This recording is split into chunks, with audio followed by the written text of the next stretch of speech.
Hey, it's me, Livy. I quit my whole life in Germany as I knew it and flew to the United States to see my dad for the very first time last December 22. This was a dream of mine since I'm little. I don't remember when I ever felt this free and wild since I started moving out of my comfort zone.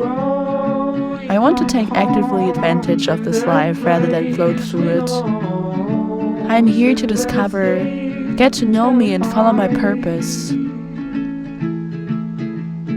I'm curious about life and I'm here to live my life to the fullest. I'd rather take a risk and fail than constantly make decisions out of fear. And here comes my next adventure. Since I started traveling, for the first time I felt I'm truly living my life. For so long I was unhappy, living a life from someone else. The life that society tells you how to be, expectations from parents and family. I was paralyzed, scared to leave this comfort zone of staying just in the old habits. The life that I knew, the prison I created myself. Yes, it was me, not society or parents. It was me that created my own prison, and I'm the person who has the keys. When I realized that something changed in me, a big shift happened. I felt unstoppable and unwilling to endure something anymore that doesn't feel right for me. I'm fighting for my freedom and fulfillment every single day, till my heart stops beating and beyond. In the growing shade, when I arrived in New Zealand, I started my volunteering in a 3-generation household, and I was a nanny for a 2-year-old toddler. We played together for a few hours, then I was cooking for the family to have a big dinner together, with everyone. Learned our bodies bruised beneath the black blanket. I just kind of found this in an accident. I was just kind of looking around what I can do, and now I found this really beautiful, well, it's almost a lagoon, but I like it. I love being around water. I don't know, my whole spirit changed. Super refreshing.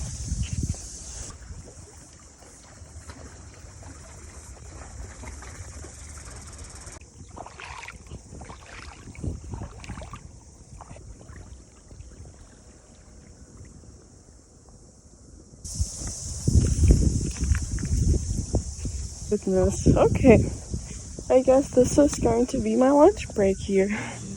It just kind of reminds me of Hawaii.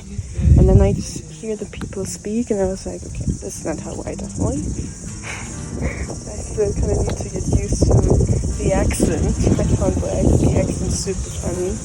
Oh goodness, look at this. It's insane. Insane gorgeous here. I think you can climb up there, but I'm just not in the mood of climbing. I just want to relax. This is going to be my lunch spot.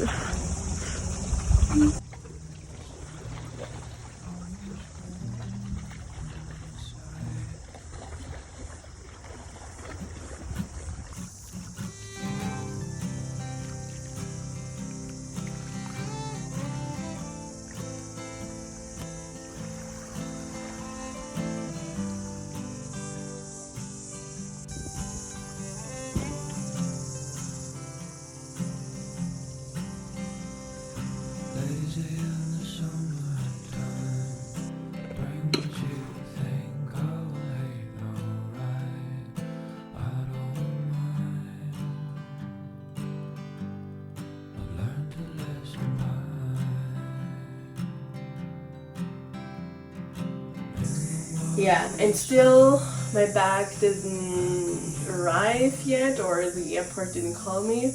Yeah, I lost my my travel backpack on the way and they didn't know where it went, and it was like a whole thing. But still, I wasn't like being frustrated or anything. I was just kind of like in the trust, because I was like, okay, what does it change when I'm just super angry, frustrated, and in a grumpy mood, you know? It don't change anything. So I was just like, well, it is what it is. Maybe I need to let go of another thing, you know? It's just material things, you know? Yeah, because in this backpack, they're all my African American curly haired stuff in there. I wasn't able to like do my hair. You see?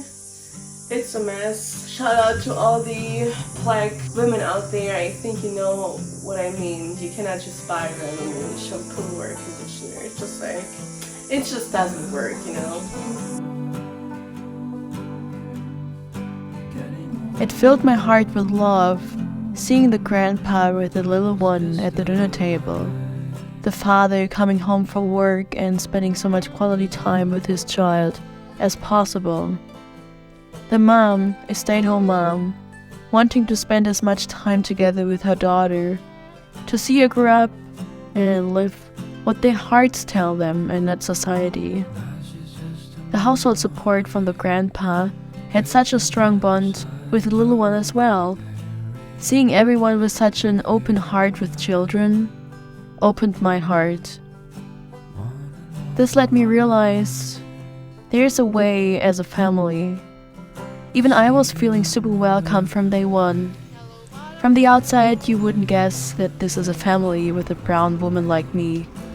The household help from Japan, the American mom. But this was family for me. Exactly this. Willing to listen to each other, wanting to know the person that is in front of you, spending time with each other, listening. Family is so much more than blood relation. I was allowed to learn that so many times already.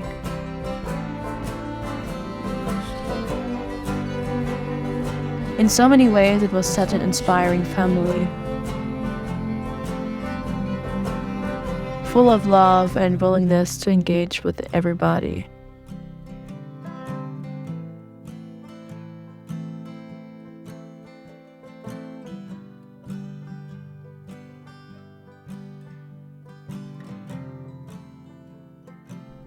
I had such a good bond with the grandpa as well.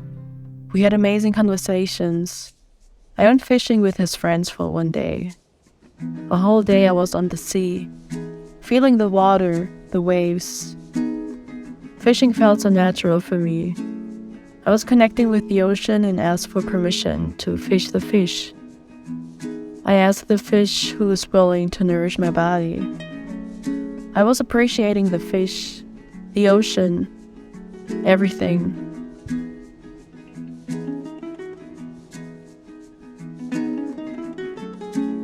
I asked the grandpa if he was willing to share some of his insights about family and being a father. I saw the father and the grandpa role in a family like I'd never seen before. I asked him about his connection to his children. I asked him about his own backpacking travels. And we just talked about life in general. So here comes the interview with Ross, the grandpa, father, and the son himself.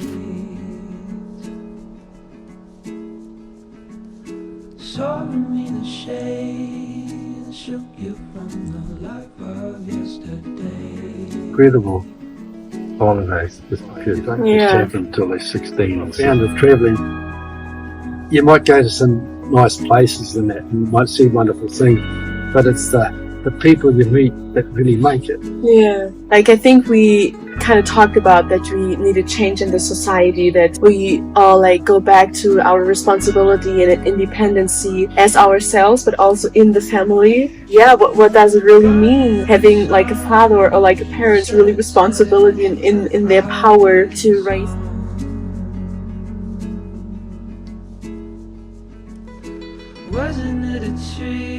Incredible holidays just because, Yes. you know, it started a couple of years after my divorce, I guess it was, because you have kids for life. You don't just have them until they're 16 and 17 and you pick them up and they're because you want to do your own thing. It's quite a selfish attitude, really, and you keep giving to them, and they'll give it back. They really will. So, like having children is a life-changing decision that you make. Decision that will change your life at that time till you leave this earth, right? Yeah. So yeah. It will. Totally. Luke's birthday, the 21st birthday was coming up, and Lee rang me from the UK and said, "What are we going to do about Luke's birthday, 21st birthday, Dad?" And so we talked about it, and it was decided that at least I offered to fly the three of them across from the UK to Disneyland, to LA, and Luke and I would fly up from New Zealand. And Michelle and Lee and Karen flew over from the UK. We went to Disneyland, so then we drove out the Grand Canyon. It was amazing. I can imagine. And went to the Hoover Dam. But sitting on the edge of the Grand Canyon at daylight, because we meditated in those days, and Luke, but it was the stillest, most peaceful time ever. And to share it with your kids as well, you become one with nature. You really do. You find the stillness. Doing this type of thing with your kids. And since then, I came home and then working as a builder on Auckland doing house renovations and things like that. And I'd have a month off in August in New Zealand because it's the middle of winter and it's wet. And who the hell wants to be a builder in Auckland in the winter? And I'd go over to the UK, and Lee was a teacher and one of the others were involved in teaching. So that'd be the school holidays in August over there. So we'd do side trips. We did the Trans-Siberian one with my eldest son and youngest daughter, Michelle and Lee. And we went through to St. Petersburg and saw Catherine's Palace and the Fabergé eggs, and then we went up to Moscow and saw the changing of the guards doing these bloody stuff into Mongolia. And we went out on the steeps and rode these little Mongolian ponies, cried like hell, and they milked the mares, the female horses, the mares, and they ferment the milk and make an alcoholic drink. And we met some amazing Mongolian people there. They're just an amazing people. Very, very tough winter. It was a good time. We got to know a couple of the guys who took us out on these little ponies. And the last night in the scare cap, they had comes over to me and grabs my hand and pulls me up on the floor and says, "Younger, get younger." Because I was 68 at the time. We're driving out in this bloody old bus, and they rode their horses for 5 or 6 miles just waving to us alongside, and we're all hanging outside the bus because there's no windows in it. Look, it was just an incredible thing. And what I've found with travelling, you might go to some nice places and that, and you might see wonderful things, but it's the people you meet that really make it. Yeah. And they really get in your heart when they come to mind, because it's the wonderful people out there. It doesn't matter what colour they are, or whether they're fat, thin, or whatever. They just got a good heart. And that's the most important thing. If you've got a good heart, you tend to bond with them, and they're there for life, even though you'll never ever see them again, and their spirit is still in you. I think we kind of talked about that we need a change in the society, that we all go back to our responsibility and independency as ourselves, but also in the family. What does it really mean having a father or a parent's really responsibility in their power to raise children? This is making a change, having your family as your main focus in your life, because this is where you kind of build up, and the further generations are built up of. And because I see it through you, having the relationship to your son, and also seeing Luke with Winnie, I just felt okay, our newest generation, me and the generation that's coming, something needs to change. But I already see there's a change happening, because you're an amazing grandpa and father who loves family, and this is your center of your life. And I just wanted to say the quote, be the change yourself that you wish for the world or for someone else. Everybody expects other people to do things. Don't expect other people to. If you help yourself, it's like what I found with building, to lay blocks, for instance, building this house. I never laid a block in my life. And so I get the blocks there, and I put the mortar on the block, on the bottom of the block, tip it over, and the bloody water falls off. I thought, Jesus, there's got to be an easy way to do it than this. So then I asked somebody, and people don't mind showing you what to do as long as you don't expect them to do it all. You know, and then they'll show you the techniques, etc., like the knowledge of how to do something, what's required to do that comes out in the ether. You look at the job and the job will tell you what to do. You know, you can do all the thinking. Thinking's the worst thing in the world you can do. You just look at the job, this needs to happen, that needs to happen.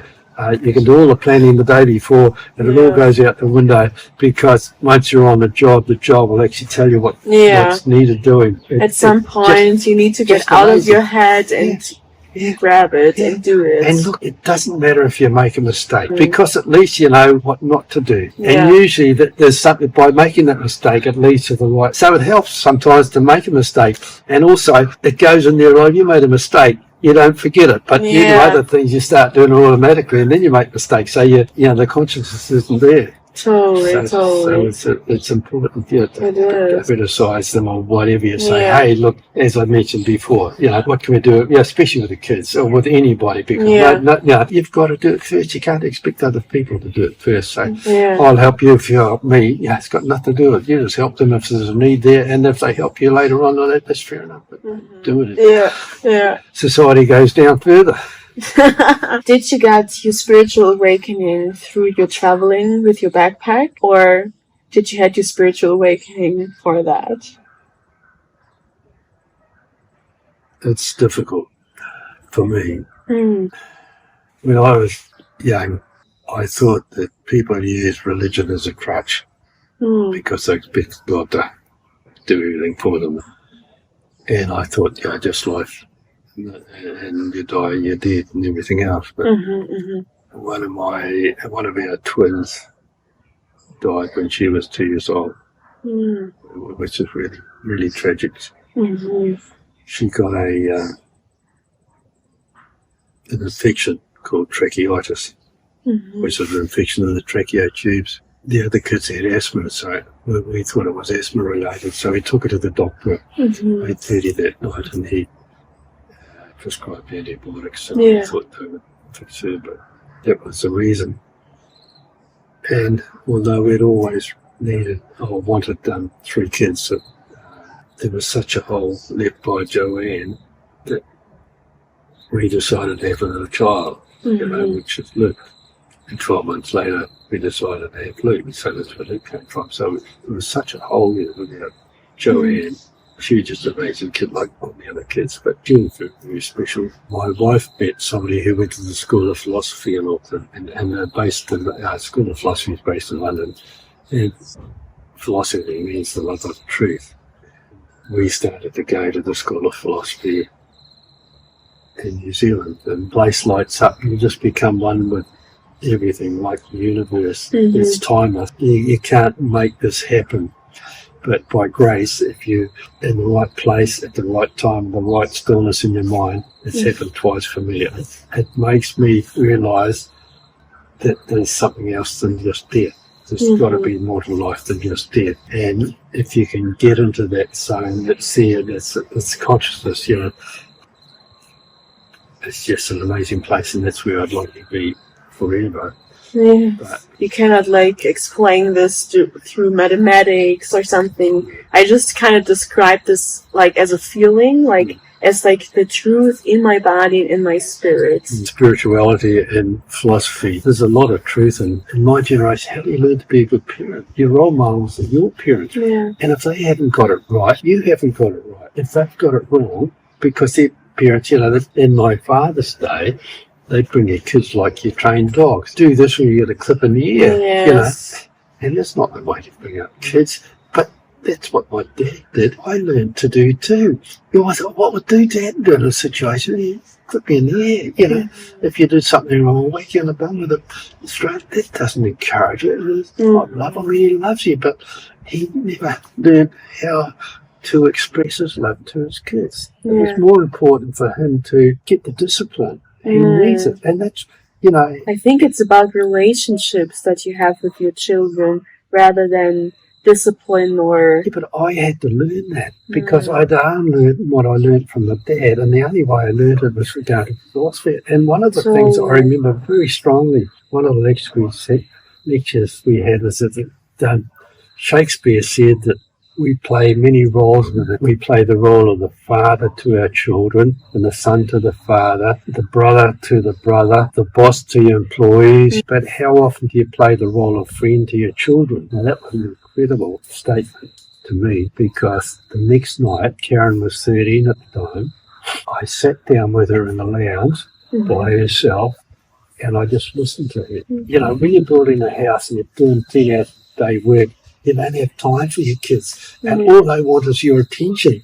And they, so I gave her time, and she just opened it up, and this stuff poured out for 2 or 3 hours. She just waiting to express. All they want to show you really is they want to look good in your eyes. They want to prove to you that they are good and they know what they're doing. But keep quiet, I haven't got time. Keep quiet, I haven't got time. The best thing you can give to your kids is time. And that's all I want to do. Once you give them your time and encourage them, you did a good job there, you did a good job. Me carried all these bloody blocks to build these walls. What I should have done is showed him how to lay blocks. Yeah. But, no, I've got to get it finished, got to get it.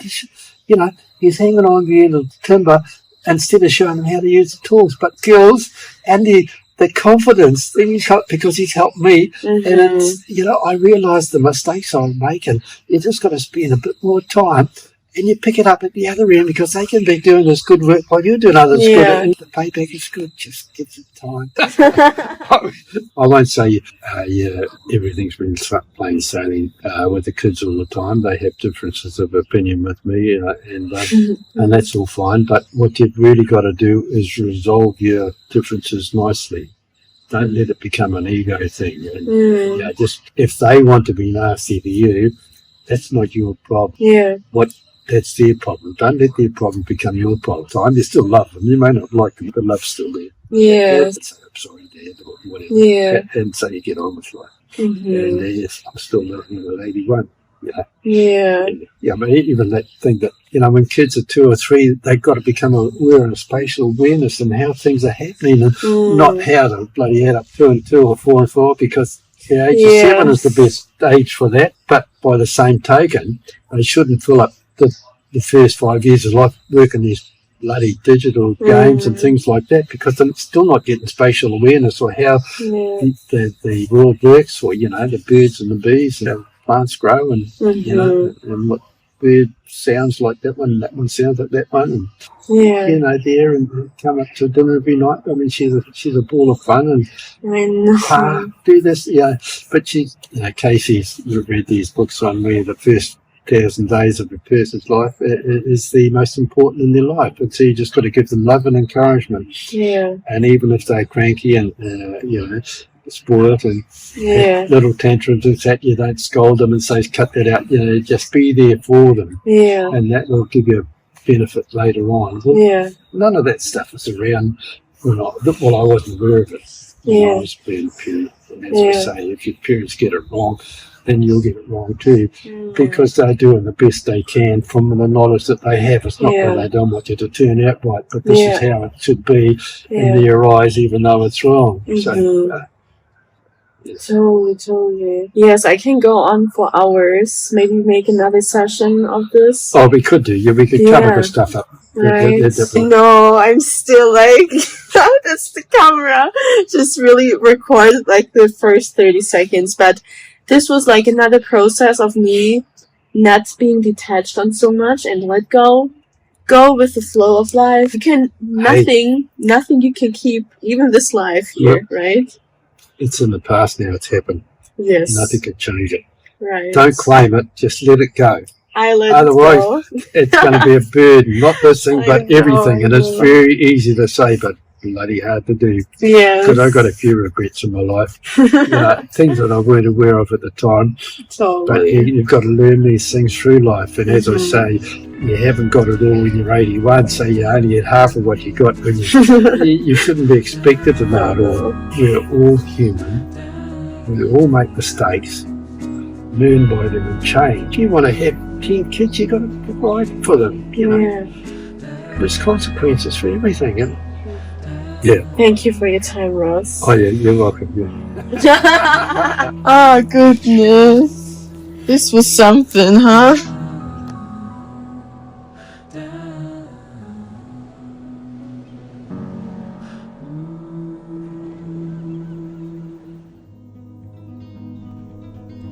After hearing Ross and also asking myself for so long, what role do I want to have in my family? What role do I want to have in my future family with my kids? For so long I thought I would talk about what happened every day behind locked doors. Not only this was my reality as a child, but for so many other children. I feel this needs to stop. That drama, it's been passed down for generations. It is time for a change in the society for us all. But first we need to start with ourselves. What can you change? I wasn't sure if I shared too much, but I think it is time that I don't leave the darkness of the beginning of my life behind. The connection to my mom and the mental and physical abuse that I was experiencing as a child was unbearable. I told myself so many times I just need to endure this one moment, this next moment, and this next moment. I told this myself for 28 years. This is the only thing that kept me alive. I knew it will be different someday. I will make it.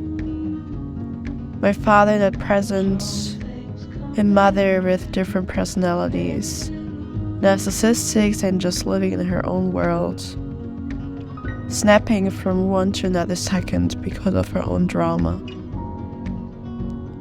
Everything is a threat for her, even I was her only child. I was told I need to be afraid from everyone and everything. I need to watch out. Life itself just wants the worst. This was my reality, fear every day, not knowing if I would survive, locked up in a trap, locked in hell, where I wasn't able to escape. Afternoons with you felt too good to be blue, almost washed my mind with the color of your eyes. Not the physical punches were almost killing me, but the fear of losing myself, locking my soul away to endure this hell of feeling worthless, the feeling of I am nothing, the fear of locking myself away just to cope with this pain, unable to feel, reach myself, my soul. I don't know how I made all those steps to still believe in me, the bravery, the love that defines me, the big heart, this endless happiness that I feel in every cell of my body.